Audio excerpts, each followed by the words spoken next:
under an embargo. We've got Chris McKenna and Dom King and Dave Maddock and Paul Joyce as well. So, but we'll go to Chris McKenna first. Hi, Jurgen. Will you show the players kind of clips or highlights from the Villa game earlier in the season and in the lead up to this tomorrow? Sorry, what? If I show them some highlights from our Aston Villa game, the 7-2? Yeah. Definitely not. What's the reason behind that? Apart from the obvious, is it that you don't want them to go watch it again? We watched these goals again after the game. We spoke why the things happened that night. Since then, everything changed. Everything. So it makes no sense to go back and talk about these things. They are normal football things. So it doesn't help to watch the goals again. If it would help, I would be the first who shows them, but that wouldn't help. So we have to think about different things.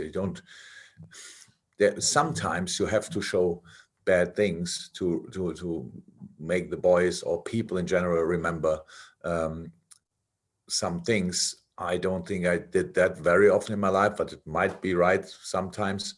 But I'm 100% sure this time it's not right, and I hope nobody would do it to you. If you have your worst performance for a long time, and half a year later somebody comes around the corner in a similar situation, by the way, don't do that again. So I hope nobody is doing that to you. Okay. Dom King, then Paul Joyce and Dave Maddock in that order. Dom. Yeah, again, can I just go back on Naby? You know, when you take a player off in those circumstances, so close to half time and whatnot, you sometimes feel the need to get them back in the team as quickly as possible to show it's not a confidence thing for them, to show there's nothing there, that you give them a chance to prove themselves again quite quickly. I spoke to him, so that's all set. For who we will line up tomorrow. That's nothing to do with that. And yes, maybe it's right or not. If it's possible, we will see. But that's it pretty much. So I spoke to Naby. Okay. Thanks, Dom. Thank you. Paul, next. Jurgen, do you have any concerns about Sadio's form at the moment? Do you think he's maybe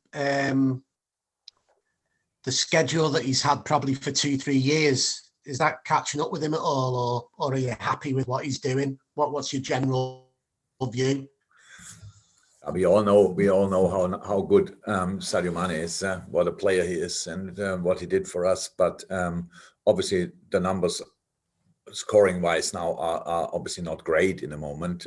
He knows that, and that's always for a player. And a player with the mindset of Sadio, he wants to do it extremely well then in his moments. And yeah, that's the situation he's in, and each striker in the world knows these kind of situations.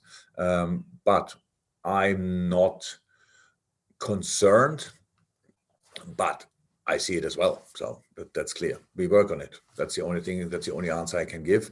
The schedule of the last 3 years was for a lot of players in world football a tough one. For him as well, that's true.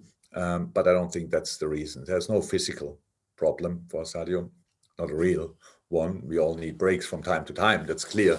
But it's not a general problem or whatever. It's just a situation. If you don't score for a while, then strikers start thinking, and there's a moment when you start thinking exactly the right things again, and then it will be fine again, and we have to make sure that this time is not too far away.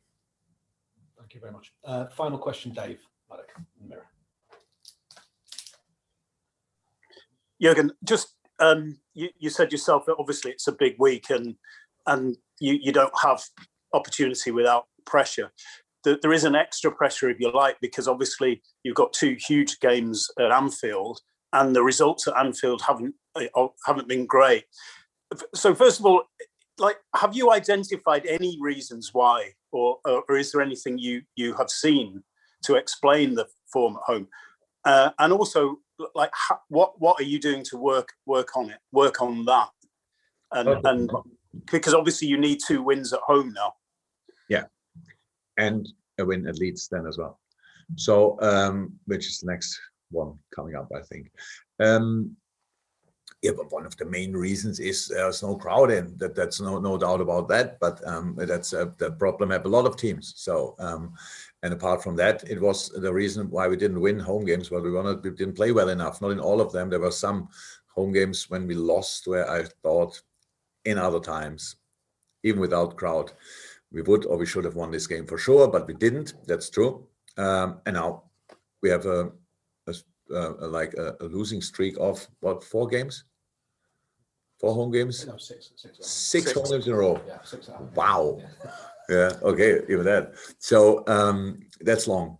So yes, we have to change that. But it's not how can I change that in training or whatever. We have to bring ourselves in the right mindset. We have we decided, and I know it didn't look like in the Madrid game, but before that already for the other games when we won our 3 games in a row, stuff like this, decided we chase everybody in this league. So is he ahead of us, is he behind us, whatever, who cares?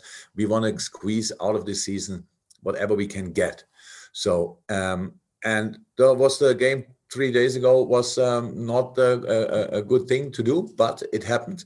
But now we have the chance to do it better, and that's exactly what we have to do tomorrow. And yeah, how is that? That's how it is. Long time.